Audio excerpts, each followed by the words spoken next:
At arabası bu araba değil ki. Tangır tungur bunu ben anlamadım, bakacağım.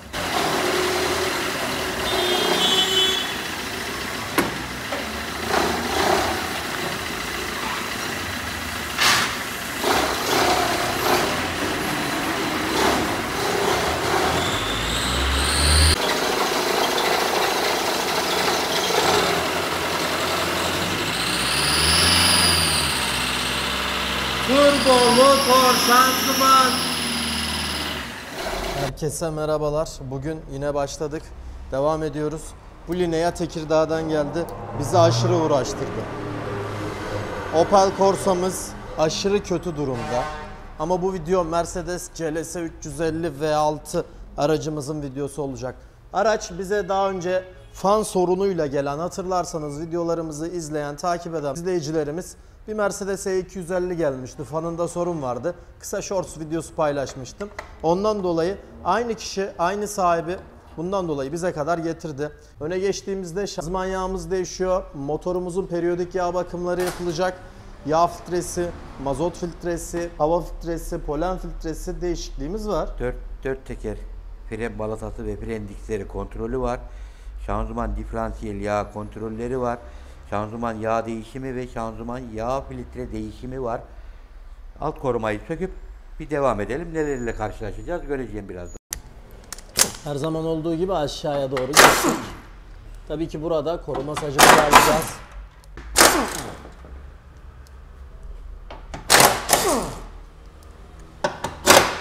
Tut arkadan. Evet, bu şekilde korumayı aşağıya aldık. Uzun ve büyük bir koruma, ikili parçaya sahip. Şimdi şanzımanımızın şöyle göstereyim. Şanzıman bölümünde neler var arkadaşlar? Evet bak, buradan bir cırıltı sesi diye bak. Civata yok. Eksik. Bak bura takılı ama burası yok. Ya genel durumu iyi gibi ama. Evet, öyle Öyle aracımızda kaçak göçek. Kaçak göçek yok. Şimdi yağını boşaltayım ben bir.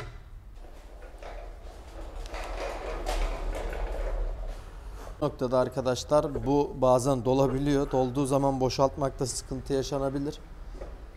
O yüzden bunları boşaltmamız gerekiyor. Bazen almıyor. Şimdi motor yağ karterimizin tapasını açacağız. Tapası da gördüğünüz üzere bu şekilde. Biraz paslanmış ama önemli değil. Herhangi bir kaçağı yok. Buradan arkadaşlar şu an gördüğünüz üzere babam tapayı gevşetti. Yaklaşık 8 litre civarında bir motor yağı çıkmasını şu anda bekliyoruz. Evet, tapayı açalım. Eskimiş motor yağımızı boşaltalım. Çıkacak yağımızda 8 litre ve 8,5 litre arasında çıkar. Aşırı bir eksilme varsa o da ne demektir? Aracımız yağ yakıp Ya yağ kaçırıyordur ya yağ yakıyordur. Bir kayıp vardır. Kaybın nedenine bakmak gerekir o zaman da. Ama şu an bu araçta görünür bir durum kaçağımız yok. Bu periyodik yağ bakımları ne zaman, ne aralıklarla? Biz 10 binde bir yağ değişiyoruz ama Almancı dediğimiz, yani yanlış anlamasan, gurbetçi kardeşlerimiz, yurt dışından gelenler, bunlar diyor ki biz en az 30 binde değişiyoruz. Siz 30 binde değişin, Türkiye 10 binde değişiyor diyorum. Yani 30 binde değişen bir yağ kalmadı diyorum. Çünkü yağlara da güvenemiyorsun. Sahtesi çok. Bilemiyorum. Sahtesi aşırı fazla çok. Onun için 10 bin demek ideal demek veya da yılda bir demek. Ya biz 10.000 veya yılda bir kez değişimini öneriyoruz. Onun dışında aracımızın diskleri var. Diskleri ve fren balataları var. Disklerinde arkadaşlar çıkardığımız zaman net bir şekilde göreceğiz ama şu an çok bir şey diyemiyoruz. Arkadaki Corsa önemli arızalara sahip. Linea bizi yaklaşık 10 gündür uğraştırıyor. Linea hakkında ne demek istersin? Linea gözü kör olsun o Linea'nın, ne söyleyeyim. Yemedim içmedim, ondan uğraştım da. Canımı aldı, onu sök, bunu tak, bunu tak, onu tak, onu yap, bunu yap. Ama nihayet elhamdülillah çözdüm. Sonuca gittik, aracı yürür hale getirdik. Buradan Tekirdağ'a koşarak gidecek araba. İnşallah baba. Müşterimize de ilk şakamızı da yaptık. Olmuyor Evet. Araç diye. Aynen. O olmuyorsa usta dedi, sen o arabayı yaparsın, yapmazsan da atarsın dedi. Ben de araban oldu o zaman dedim. Ne diyeyim adama? Evet, sevindi sağ olsun. Evet. Orada çözüm bulamayınca buradan getirdi, güvendi, bıraktı. Ve bu arada şanzıman yağımızın arkadaşlar şöyle standart Mercedes'lerde direkt tapayı tutan cıvatalar değildir. Şu alüminyum gövde ile beraber cıvatalar sıkılıyor. Hafif hafif terlemeler var. Önemli olacak şeyler değil. Altını çiziyorum. Terlemeler önemli olan şeyler değildir. Ama bir kaçak varsa müdahale edilmesi kesinlikle önemli. Tıpasını kapatayım. Motor yağ işi bittiğinde yukarıdan yağ filtresi, hava filtresi, polen filtresi, yakıt filtresi derken tamamen yağ bakımını, filtre gruplarını değişelim. Bakım işi bitsin. Motor bakım dediğimiz bakım. Bize karteli sökeceğiz. İçerisindeki yağ filtresini değişeceğiz. Contasını değişip karteli kapatacağız. Burada ise geleceğiz böyle. Bir adet ahne mahriti dediğimiz, diferansiyel dediğimiz yere geldik. Burada ne yapacağız? Bunun Burada yağını kaçaklar kontrol varmış edeceğiz. bu arada. Islaklığı görüyoruz Evet. herhalde baba. Yani. Şuraya işe tut bakayım. Tut. Bu yukarı havalandırma tıkalı bak. Ben sana söyleyeyim, ondan geliyor. Bak. Hemen bunun da değişimi var. Önemli olan şaft köseleleri biliyorsun. Bunlarda bir sorun olduğunda araç ilk kalkışlarda vurmaya yönelebiliyor. Evet, kartel tapamızı sıkalım. Şanzıman yağının tıpasını açalım. Bu videoyu tabii ki diğer izlediğiniz videolar gibi uzatmayacağım. Bakım videosu arkadaşlar. Genel olarak iş yerimizde uzun süredir videolar gelmediği için... Niye gelmiyor? Evet. Sen bileceksin onu, ben mi bileceğim? Ney baba? Video niye gelmiyorsa diyorsun ya. Evet. Video çekiliyor da yüklenmeye zaman yok, ondan gelmiyor. Yani biraz... Video çok. Video var evet. Video çok. O zaman bunu bugünlük atacağım. Linea'nın da sorunu çözüldü. Vetra'mız bekliyor. Bu arada arkadaşlar bazen bazı durumlarda elimizde parçalar olabiliyor. Eğer parça ihtiyacınız varsa bunlarla hakkında da bizlere ulaşabilirsiniz. Mesela burada 2 tane Opel Insignia'nın sökme yani. Sökme orijinal, hiç açılmamış orijinal sıvı contalarıyla duran. Bakın burada şanzımanları var. Biri kalın karter, biri ince karter dediğimiz. Yine burada da şanzımanlar ve alt katımızda da yine parçalarla artık devam edeceğiz. Bazı motorlarımız da gelecek. Kanalımıza abone olmayı, videoyu beğenmeyi ve bizleri desteklemeyi unutmayın. Bazı parçaları söktük. Teminatı için gideceğiz. Arka fren balataları kötü durumda. Gitmeye yakın artık fişe gelmişti. Hava filtremiz değişiyor. Arka arkadaşlar disklerimiz değişiyor. Şöyle yağ filtremiz değişiyor. Söktük. Zerotlarda tabii ki çift değişeceğiz. Bakın buralarda patlaklar mevcut. Yırtılmalar mevcut. Bu da önemli. Tümseklerden geçerken ses yapar. Arka disk, ön disk bunların teminatı tabii ki aracın altında da işleri devam edecek. Şu an parça temini için sanayiye gidiyoruz. Evet usta devam ediyoruz. Evet, yedek parçacıyı aradık. Arka disk balataları getirdi. Önleri deposundaymış. Depodan alıp geleceğini söyledi. Filtreleri takıyoruz. Askrotlarını takıyoruz. Arka tekerleri takalım. O araya ön disk ve Şu an balataları gördüğünüz gibi hava filtre bölümünden devam ediyoruz ve hava filtremiz arkadaşlar değişiyor. Eskisi orada zaten. Hızlı geçiyoruz çünkü aşırı bir yoğunluğumuz olduğu için kesit. Bayram dışarıda çok araba var abi. Evet bayramdan dolayı da biraz yine sıkılaştı iş durumu. Bundan dolayı sizlere kesit göstermeye çalışıyorum. Direksiyon kısmından geldik. Tutabilecek mi? Bırak. Taban alıyorum.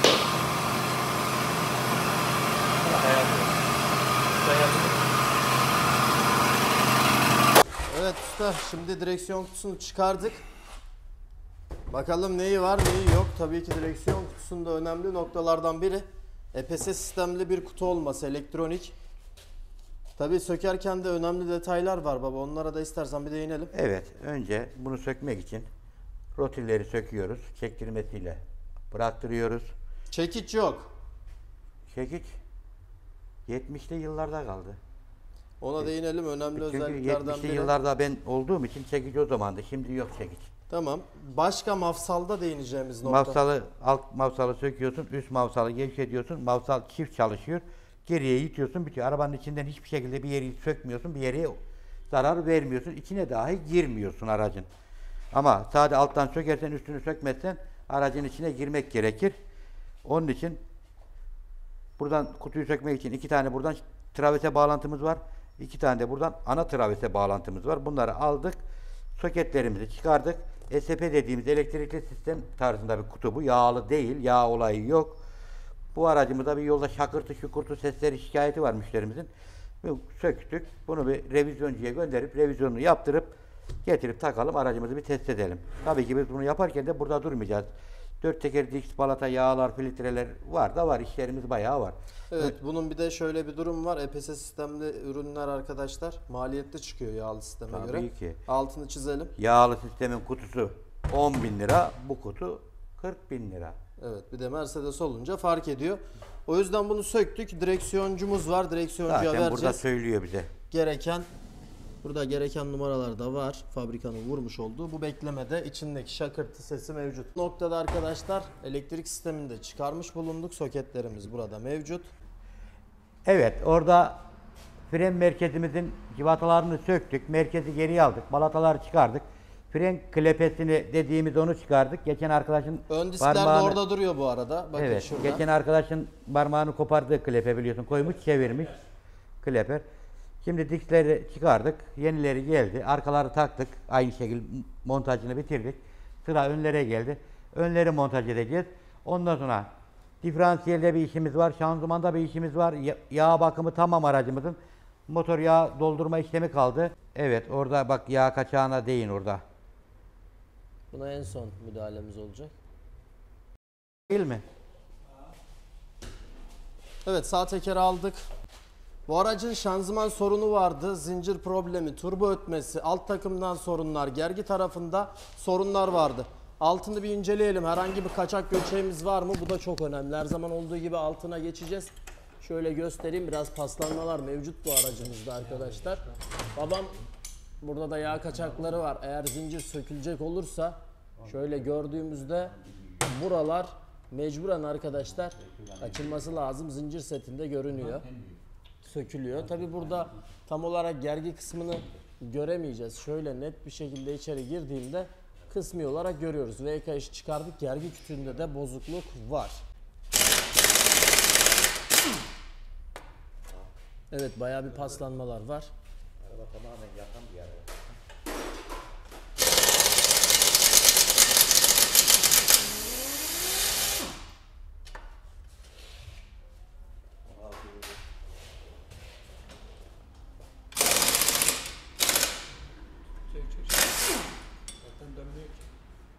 Tabi bu noktada somundan söküyoruz.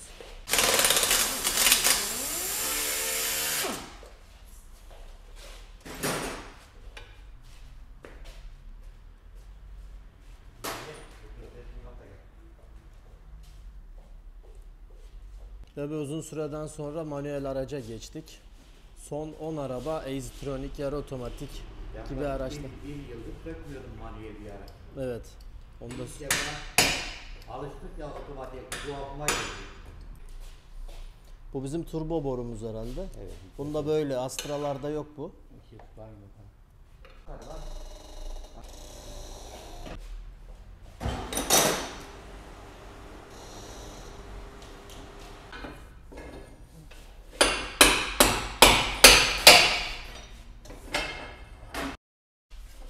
Evet, sağ tarafı da şu an rotile attırdık, bırakabiliriz. Aşırı paslanmalardan dolayı zorluk yaşıyoruz bu araçta. Sökmez konu. Üst kısma geçtik. Ben Üst şunu kısımda sökeyim neler öyle abi. yaptık baba, anlat sen istiyorsan. Evet, üst kısımda iki eksi kutup başı, artı kutup başı, akü kelepçesi, akü yeri, turbomuzun giriş, kemik borusu, şanzıman üst vites kolunun sekmanı, şanzıman üst etraf vidalarını alıp şanzımanı artık aşağıya alma vakti yavaş yavaş geldi diyelim. Burada aracımızın bir de şöyle kurumlarını bir çekeyim ben. Manifold'un ilk turbo giriş borusu. Gördüğünüz üzere içi kurum dolmuş. Bu da aracın çekişine çok büyük etken yapan Gel bir buradan durum. kelebeğin girişini çek bak. Bir dakika. Hemen manifoldu girişini çek. Ha, şurası. Evet, kurumları şu an görüyoruz. Elimden geldiğince manifoldun iç kısmını göstermeye çalıştım. Boyları farklı. Tabi burada yapılan işlem arkadaşlar, çevre civatalarından devam ediyoruz. Şanzımanla motor bloğunun birbirine bağlandığı nokta buralar. Çeyrek tak getir. Karşı lokmaların olduğu yer. Hemen elini alt, ben ne getireceğim? Profili getireceğim. Mercedes de şu an herhalde beklemedeyiz. Mercedes bugünlük beklemede. Dikseri balataları geldi de ön dikserini de takayım, çıkaracağım aradan. Yarına direksiyon kutusu revizyona gitti. Oradan bir cevap gelsin, kutu tamir oluyor mu, olmuyor mu? Ona göre bir cevap vereceğiz müşterimize ve Tabi Corsa'nın burada sökülen bazı parçaları var. Akümüzün yanındaki kumaşı, akü alt plastiği. Burada aksımız var. Araç uzun süre yattığını söyledi babam. Müşterimiz o şekilde söylemiş. usta dedi arabam düzgün olsun, arabam zaten yatıyor dedi. Acelem yok diyen arabayı bırakıyor, 2 gün sonra arabam ne oldu diye arıyor. Valla biz de tamam sıran geliyor yapacağız dedik ve sırası geldi, içeri aldık. Çünkü arkada da bekleyen var. Bak o uzun yoldan geldiği halde bu sırası geldiği için sıra bunun. Burada polo ile alakalı da durumlar var. Bu bekliyor şu an. Bunlar ne olmuş? Eski pistonları. Bunlar da eski Şimdi piston. Arif, poloda Yatak. ben birkaç şey söyleyeyim. Söyle abi. Şimdi gel böyle. Bu aracımız da. Evet. Şimdi arkadaşlar bu araç benim kendi şahsi aracım. Şöyle yaklaş Arif. Bu araç 5 yıl önce ben motor sökük şekilde aldım. 0 crank mili aldım bu arabaya 5 yıl önce. Ve bu hafta, geçtiğimiz hafta başında bu arabanın motoru söküldü. Rektifiyeye gitti. Dün bu arabanın crank milinin, eski crank milinin taşlanıp tekrar motora koyulduğunu gördük. Yani rektifiyeciden gelen bilgi bu şekildeydi. Abi dedim nereden anladın bunu? Gel dedi buradan bak. Hemen şuraya göster. Bak crank'ın burada daha önceden yatak sarmıştı bu motor. Bu eski crank dedi. Burada dedi ısı almış dedi. Bu dedi değişmez. Burada ısı aldığından dolayı renk farkı var dedi. Eski crank'ını taşlamışlar, geri yerine koymuşlar dedi. Bu şöyle ortaya çıktı. Taşlanmamış 0 crank'ta standart yatak ister rektifiyeci sizden. Sizden eğer 0.25 veya 0.50 yatak istiyorsa bilin ki crank milinizde taşlama vardır, crank milinde oynama vardır. Ben 0 crank mili aldım, neden bu yatakları istiyorsun diye sorun. Ben bunu o zaman bilmediğim için sormadım. Sormadığım için de 5 yıl sonra ben bu durumla karşılaştım. Bilginiz olsun. Anladığımız olay şu. Sen crank'ın değiştiğini Aynen. biliyordun ama değişmemiş. Evet, crank milimi yani eski aracın üzerinden çıkan yatak sarmış olan crank milini taşlayıp geri araca takıyorlar. Bu bir risktir. Ben 5 yıldır bu arabayı 0 crank mili takılmış olarak biliyordum. Kendi arabamda bile bunu yaşadım. Malzeme veriyorsanız eski malzemenizi mutlaka rektifiyeden isteyin. Biz de zaten müşterilerimize güven duygusu oluşturduğumuz videoları çekiyoruz. Burada değineceğimiz bir şey yok. Motor bloğunda topladığımızda zaman içerisinde Şimdi tabii ki crank şu an değişti mi? Taşlandı. Taşlama yapıldı. Sadece yataklar. Tamam, yataklar değişti. Pistonlarımızı da gösterelim. Gömlekler ölü müydü? Öyle bir durum vardı. Gömlekler de taşlandı 0.50'ye. Honlaması yapıldı. Pistonlarımız komple değişti. Piston sekman değişmiş oldu. Onun dışında ne değişti? Burada değişen parçalar mı var? Burada tabii sivoplarımız değişti. Swapları da göster. İnsanlar görsün swap nedir. Evet. Sivoplar takım olarak. Değişiyor. Tabii ki yüzey siliniyor. Makine yardımıyla siliniyor. Tabii buna zamanla geçeceğiz. Bunun videosunda kısa olarak değinmiş olduk. Şimdi sayı kaldırıyoruz. Arka kran keçesini ne yaptın onun evlat? Geliyor abi. Bunun bu üstünde okuma sacı var mıydı gittiğinde? Burada hepsi. Bak. O söylediği şey ustanın kran keçesi gelecek dedi. Zaten bu üzerinde şey geliyor dedi. Hazır pimli geliyor dedi. Takıyorsun yerine oturtuyorsun pimi çekiyorsun dedi. Pimi çekiyorsun da. Şimdi onun okuması için bir tane de ekstra saç olmayacak mıydı bunun krangın üzerinde? Öyle bir şey. Bu deliklere göre var mıydı öyle bir sacın? Ben üstü söktüydüm. Alıyor muyuz? Şunu alak mı buradan? Ne diyorsun? Şöyle bir, şöyle bir, şöyle bir. Kırmayacaksak dursun. Giriyor mu oraya? Girmiyor değil mi? Onu değil abi. Üsttekini girmiyor. Levye çekiş getir bana. Ver getir. Hah.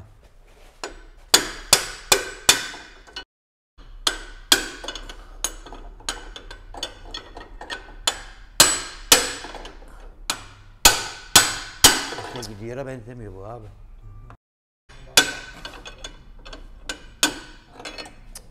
Burada pastan dolayı çıkmıyor arkadaşlar maalesef. Buraya uğraşıyoruz. Şanzıman almamız için engel. Şanzıman üst kulağını sökeceğim. Motoru askıya alacağım. Peki kardeş. 3'ü al.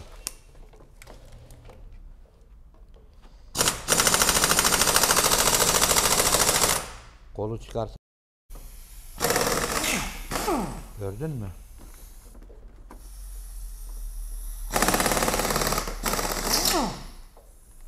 Bir kere bas. Ve burada aldığımız şanzıman üst kulağıydı. Şanzıman üst kulağını boşladıktan sonra tabii ki motorun sol tarafı şu an boşta. Bu yüzden motoru sabitlememiz gerek. Şimdi çıkarınca anlayacaksın nasıl bir şey olduğunu. Göstereceğim sana. Küçük düzümüz vardı burada. Tabii 10 dakikadır vites kol tarafına uğraşıyoruz. Aşırı derecede paslanmadan dolayı sökülmüyor, kaynamış. Tabii bizde de oksijen kaynağı yok. Yani egzozcu falan olmadığımız için çok işimize yaramıyor ama bazen işe yaradığı zaman da lazım oluyor ama şu an yok. Sökülmüyor. Buraya uğraşıyoruz. Şanzımanını çoktan almamız gerekiyordu. Ah bir çıkarabilsem bunu.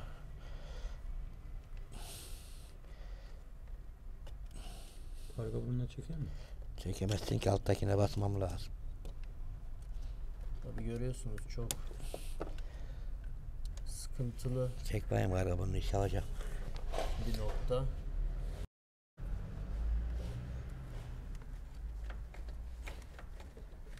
Yapıyor mu? Sanki geliyor gibi baba. Geliyor. Geliyor. Tut şunları. Altını bir yoklayayım ben.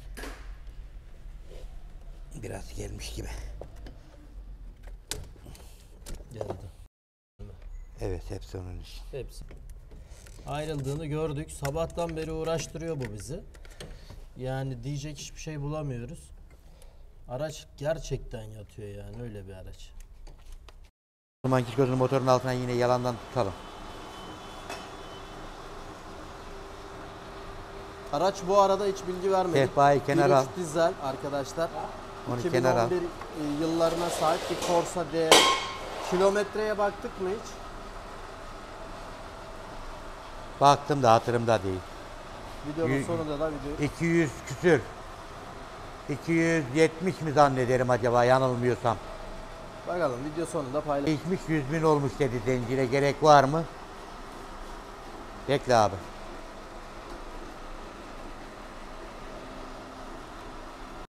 Şartı yok mu orada?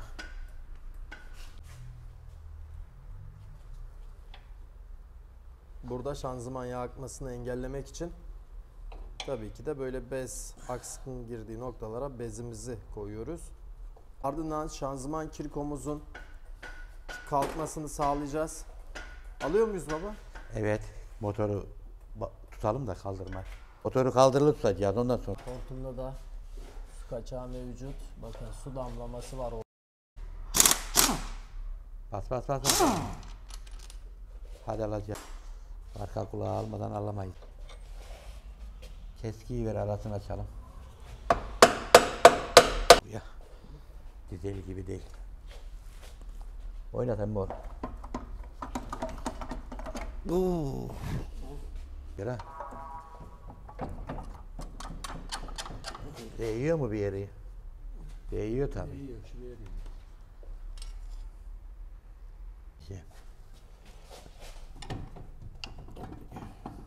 Yok abi.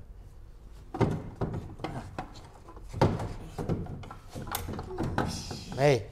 Tırnağını sıkıştı. E6. 204. 4 silindir. Evet.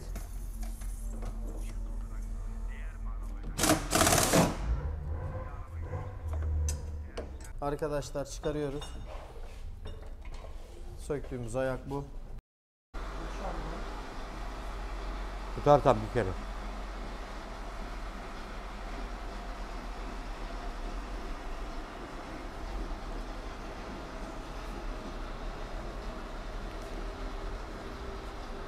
İyi mi?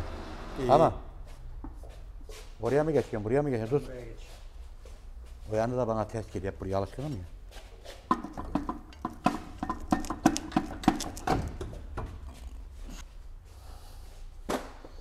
Bunun içi niye böyle olmuş bembeyaz?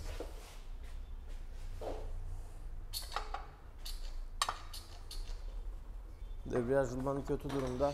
Baskı balata. Rulmanı ne yapacağım bura? Kalmış mı ki? Niye öyle? Dağılmış. Volant dağılmış. Dağılmış. Baba kitleyecek her artık. zaman söylüyoruz. Bunu takıyorlar, baskı Çekelim, balatayı hadi. değişiyorlar.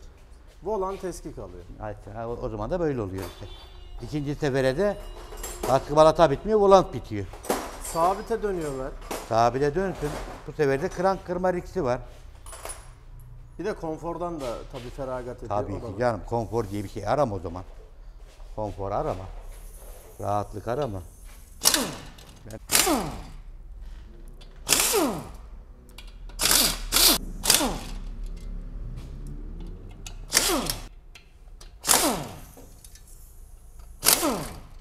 Ona gel bakayım ne diyecek. Orada bir kaydıran var. Bekle bırak. Bunu şuraya koyayım ben onun bir büyüğünü getireyim oraya. Ben size bunu yapacağım. Balatanın bittiğini tozlardan anlıyoruz. Tutalım düşmesin bu arada. İnanılmaz bitmiş baba. Aşırı bir toz var.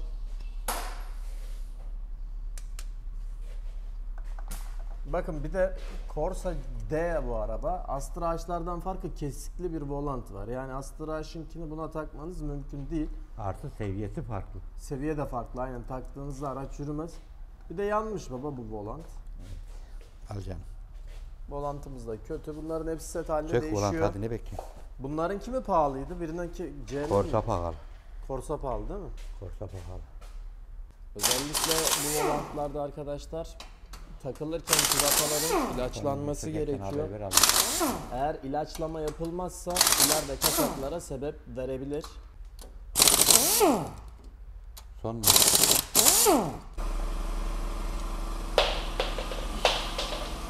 Volant da çıktı.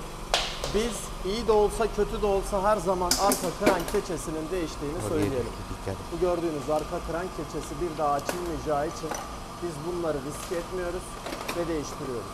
Bakın iç kısımlarında gördüğünüz üzere arkadaşlar neler var? Diş ilaçları var. Biraz önce değindiğim diş 6-7 bin lira ilaçları var. kaçaklara sebep vermemiş. Görüyorsunuz iç kısımları yağlı görünüyor. Astralardan farklı olarak arada motor bloğu ile şanzıman arasında bir sacımız var. Bunu takmazsak ne olur usta? Bunu takmazsak şanzıman büyük gelir buraya. Yerleştiremezsin mesafe. Priz direkt uzun gelir. Bu ara flanş diye geçer. Şanzımanımız ön tarafı 1.3, arka tarafı 1.4. Onun için bu böyle bir flanşımız var arada. Şanzımanın gövdeyi motorun blokuna tutabilmek için flanşımız var ki yoksa priz direkt uzun gelir, balata kısa kalır. Evet buraya gelelim. Bu yukarıdaki borumuzun vidası. Bunu o kadar uğraştık çıkartamadık. Biz de buradan sökmek zorunda kaldık. Bunu artık buradan çıkartıp montajlı bir şekilde tekrar yerine takacağız. Ama çıkmıyor baba. O kadar uğraştık yani bir şeyler yapmaya çalıştık ama çıkmıyor. Olmadı bunu kabortacıya götürüp ısıtırız. Öyle de bir Aynen şey öyle olacak. yapılabilir.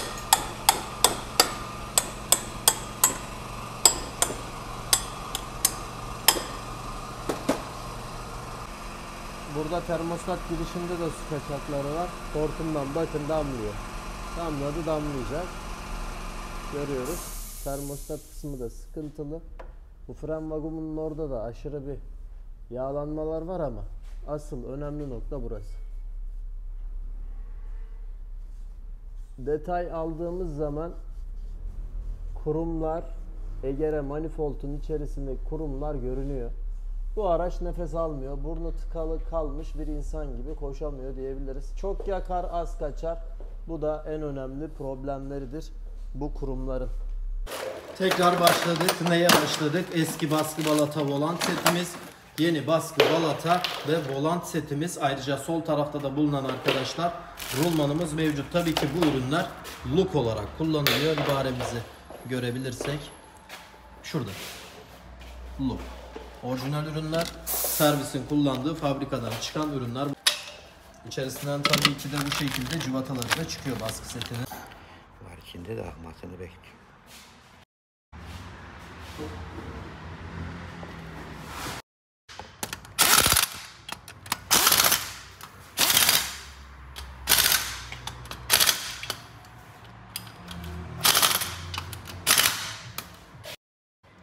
Baskı balatayı da taktık, volantı da taktık, bekliyoruz. Sıra geldi debriyaj rulmanına. Tabii ki diş ilacı bu noktada çok önemliydi. Diş ilacımızı da gördüğünüz üzere bu şekilde kullandık. Yağ kaçaklarını önlemek. Tabi burada rekor anahtarıyla öncelikli olarak rekoru söktük.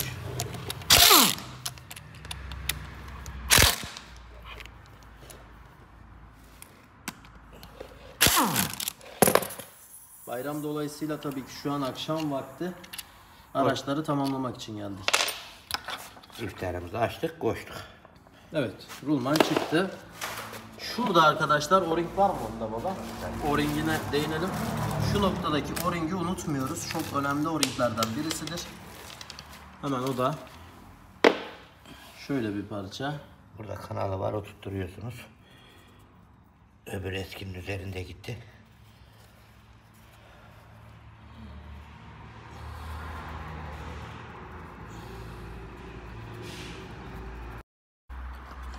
Ardından rulman kısmı geliyor.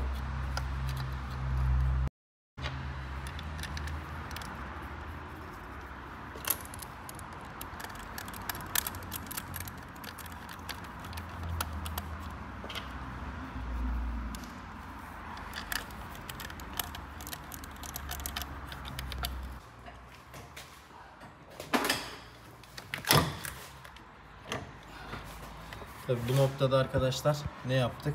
Aracı indirdik. İndirdikten sonra bağlantı ayağı şanzımanın, ardından da şanzıman kulağımız veya sol motor kulağı da diyebiliriz. Herhangi bir sıkıntı yoktu. Değişikliğe gitmedik. Ama alt takımda değişikliklerimiz devam ediyor. Burada uğraşmış olduğumuz bir vites halatı vardı hatırlarsanız. Bu halatı şu an takmaya çalışacağız. Görüyorsunuz. Mekanizma değil mi? Halat diyorum ama vitesimizin mekanizması diyelim. Şöyle bir adet pim çıkarmıştık hatırlarsanız. Bu pimi tekrar yerine takıyoruz.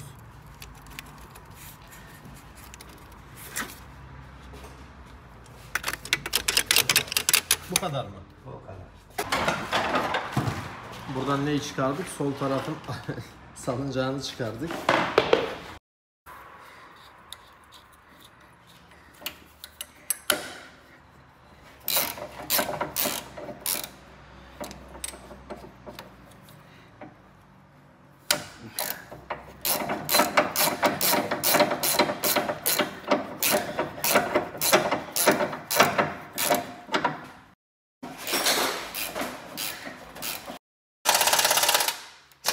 Üstten döner çıkacağım.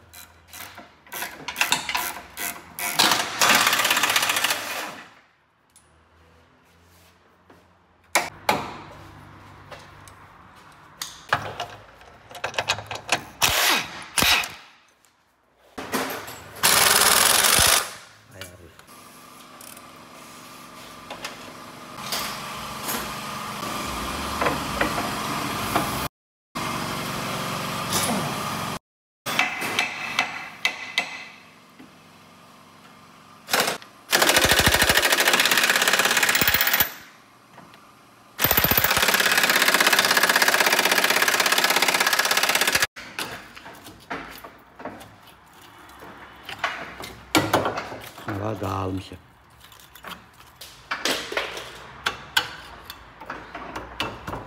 Yapışmış pasta ya. Öyle bir durum yok.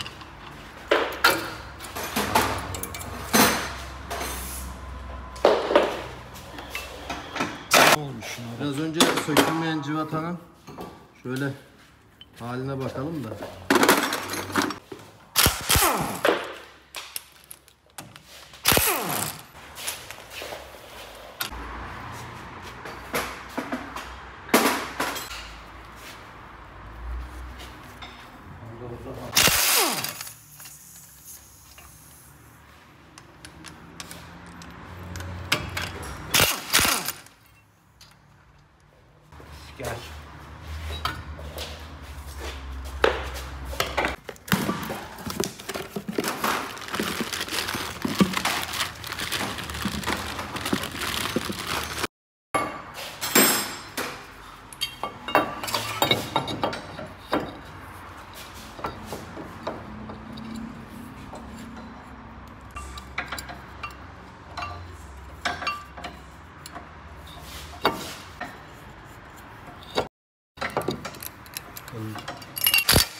Buradan hemen diski değiştirdik. Diskten sonra fren kaliperimiz var. 2 tane 19'luk kalın bir civatası var. Önemli parçalardan biri.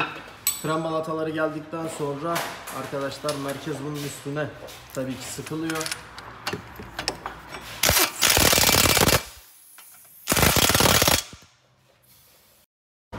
Tabii direkt merkezi takamayacağız herhalde usta. Takacağız, ben önce bastım bunu. Normalde takılmıyor ama söküntü hatırlarsanız babam içine itmişti merkezi, bundan dolayı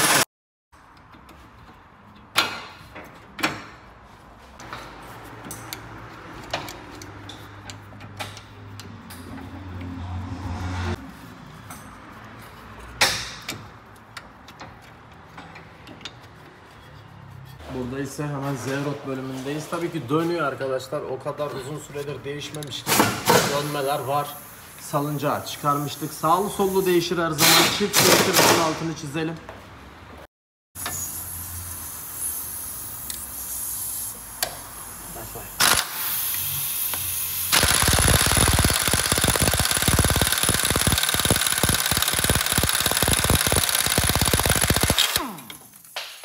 Eski. Tamam. Bu da yenisi. Üstten bir adet somunu var. 17'lik yine orijinal olduğunda bunlar aynı somunlu çıkıyor ama yan sanayilerde farklılaşabiliyor. Sıkıyorum. Cırcılı var ya yarın. Cırcılı yarın var öyle.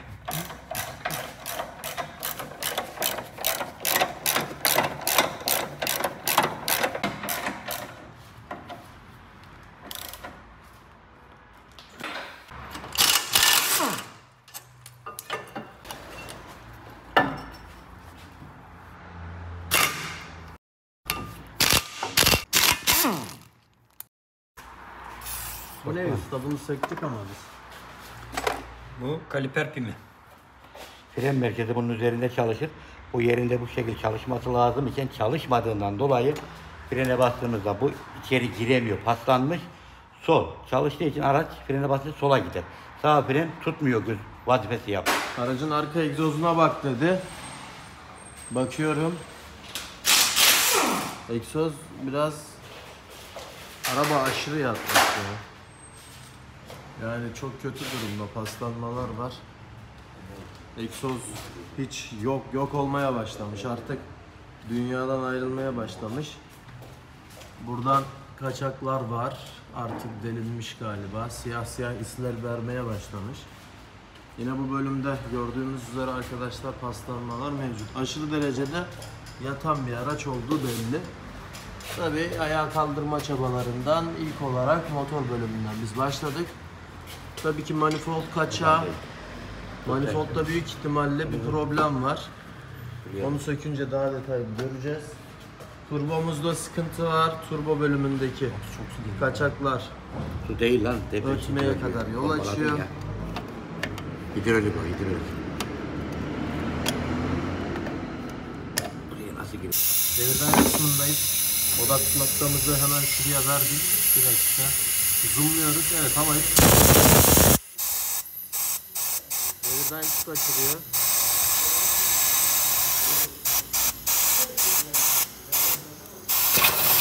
Zaten halinden belli her yer. Ya halinden belli.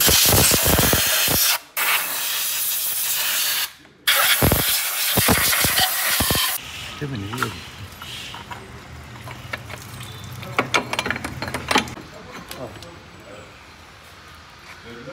Nereydi bak, zaten belli burada.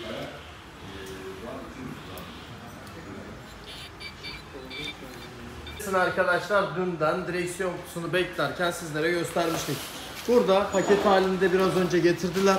Biraz uzun sürdü ama yapacağımız bir şey yoktu bizim de. Tabii ardından Brabus olan aracımızın yanı sıra burada motor toplanıyor. Onu göstereceğiz. Civatalarımız muazzam şekilde temizlendi.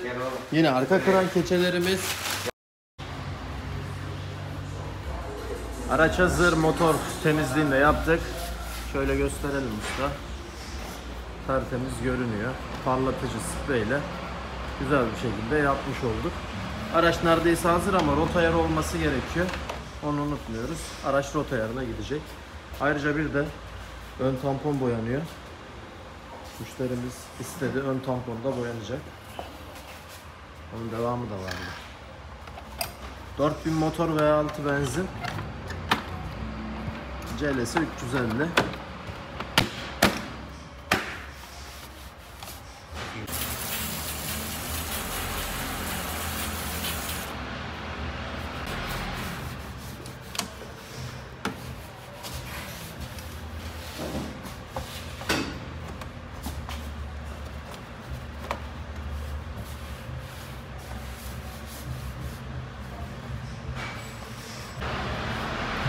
Evet, keyifli bir videoydu. Aracımız bayağı bir kirli ama CLS 350 Brabus ile beraberdik. Gördüğünüz üzere kısa da olsa küçük de olsa bir ağır bakım sayılacak bakımlarını yaptık. Rota ayarından sonra aracımızı teslim için bekleyeceğiz. Yürümüş mü? Bu eski termostat. Evet. Evet. Tamamen su kaçaklarımız vardı. Pasa artık değinmeyeceğim bu arabada. Yeni termostat abi, montajını yapalım. Buradaki borumuzda yine değişiklik oldu. Su kaçakları var. Tamamlıyoruz burayı. Ufak tefek şeyler kaldı. Aracı bitireceğiz artık. Gördüğünüz üzere turbo, manifold ve yağ soğutucu bölümü tamamlanıyor. Sağdan devir daim değişti, termostat. Soldan devir daim değişti. Burada Polo'nun zincirinin arkadaşlar pompa kısmındaki dişli bölümlerinin ayarlanması gerekiyor. Yağ pompası ayarlı.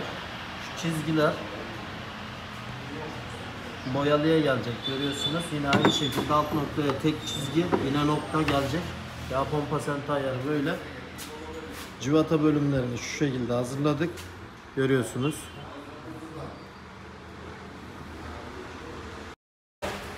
Basalım. Kızım bakıyorsun.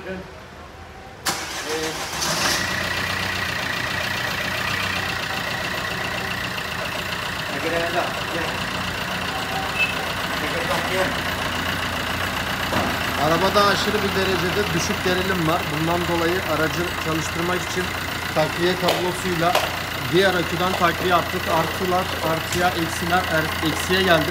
Araç geldiği zaman şangır şungur sesler vardı. Şu an dinliyoruz. Bayağı bir uğraştırdı ya. Çok uğraş. Ve yakın araba civatalar sökülmüyor. Pas içinde paslanmış. Çalışan bir araba olsa civatalar elle açarsın. Sıktın mı yiyeyim bunu? Sıktın mı? Sıktın. Ben sıkmadım abi.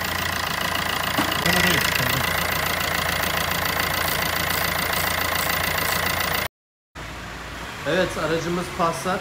Egere kurum temizlikleri, turbo revizyon işlemi, VK iş değişimi, antifriz değişimi, yağ bakım, periyodik bakım, Arka galata değişimi. arka disk balata, sağ arka tekerimizin merkezinde de yine değişikliğimiz oldu. Çünkü balatanın biri tam çalışırken sağ tarafınki tam çalışmıyordu. Bunda da değişikliğimiz oldu. Aracı bitirdik. Corsa içerisinde bunu bitirmiştik. Mercedes'in direksiyonu komple değişti. Birazdan direksiyon kutumuzu göstereceğim çıkan üstünden. Güzel bir şekilde plakalık, ardından motor temizliği ve ardından da şöyle göstermek üzere en son tespit cihazımızda tüm arıza kaydetmiş noktaları sileceğiz. Çünkü soketler çıktı. Herhangi bir elektronik yerlerle oynadık. Hata kaydedebiliyor. Şu an biz onları yok edeceğiz. Şöyle baktığımızda da araçlarımız yine bekliyor. Hatalar tabii ki aranırken siz beklemeyeceksiniz. Bu aracın kilometresinden bahsedelim. 315.350 kilometrede. Polen filtremiz değişecek. Gördüğünüz üzere bekliyor. Yağ bakımı da yapıldı.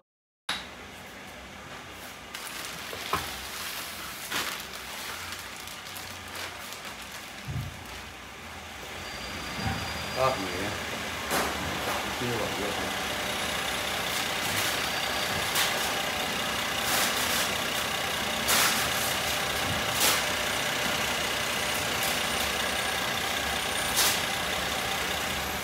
Bu da çıkan arkadaşlar. Aracımız 2011 model. Volkswagen Golf, Golf 6 diye geçiyor. 1.6 atmosferik benzinli motor. Aracımız plakadan da anlaşıldığı gibi 31 plakadan zaten Hatay'dan çıkıp yola düşüp randevusunu tabii ki aldı. Aşırı şekilde sesler, aşırı şekilde gürültüler vardı. Aracımızın mekatroniğinde sorunlar, yağlarında, sıvılarında değişimler oldu. Onun dışında şanzımanı indirdik. Anlatıyorum, sorunlardan bahsediyorum. Geç doldurma problemi. Tekli vitesleri görmüyordu. 1, 3, 5, 7 gibi vitesler. 2, 4, 6 vitesiyle buraya kadar geldiğini belirtelim. Ve aşırı şekilde şanzıman üzerinden seslerimiz mevcuttu. Tabii kavrama değişirken kavrama setimizi biz yeni nesile çevirerek taktık. Yeni nesil bir kavrama taktık. Aynı zamanda volantımızı da sizlere video içerisinde göstereceğim. Bu volantlar zamanla esnekliğini kaybediyor ve krangın aslında boşluğunu alamıyor ve sorunlar yaratabiliyor diyebiliriz. Priz direğimizin rulmanları var. Priz direk rulmanı zaten kavrama setinin içerisinden geliyor. Geç dolduruyordu. Şanzımanda aşırı sesler vardı. 1, 3, 5 tekli viteslerimiz yoktu ve Hatay'dan çıktı geldi. Randevusunu oluşturdu. Biz de aracı yeni bitirdik. Hemen şöyle baba ışıktan alabilir miyiz? Şöyle bir alayım seni. Bu tarafa döndüğümüzde bu da Bolu'dan geldi bizlere. Bolu üzerinden bizlere ulaşıyor. Tabii ki 34 olduğunda bakmayalım. İlerleyelim usta. Bu tarafa doğru geldiğimiz zaman neler yapılacak? Şanzımanın içerisini biz dağıttık ve içinde sorunlar vardı. Şuradan açıldığını net bir şekilde görebiliriz usta. Sıvı contalardan görebiliriz kapandığını. Bunun yanı sıra şanzımanımızın tabii ki iç revizyonu oldu. Aynı zamanda şanzımanımızın boşa atma. Mesela ben de denediğimde aracı içeri almadan önce gezdiğimiz zaman bazen de şöyle bir problemi vardı. Boşa atmanın yanı sıra mesela 2'den de atıyordu ama bazen vitesi 3 yazıyor ama gitmiyor araba. Yani gaza da basıyorsun, tepkime yok. Öyle kalıyor. Belli bir 10-15 saniye sonrasında atılımını gerçekleştiriyor. Vitesini geçiriyordu.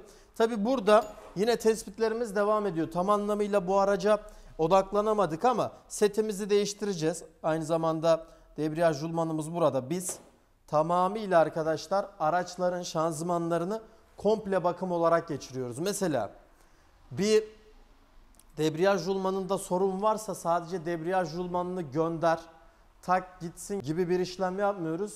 Debriyaj setini komple değiştiriyoruz. Eğer robotta bir sıkıntı varsa yine debriyaj setini değiştiriyoruz. Çünkü yarı otomatiklerde hepsi birbirini etkileyen faktörlerdir. Kısa kısa bilgiler veriyorum çünkü dışarıda birçok BMW'miz, Audi'miz ve bayram öncesi yetişmesi gereken araçlarımız olduğu için sizlere burada kısa kısa aslında araçlara yapılan işlemleri gösteriyoruz.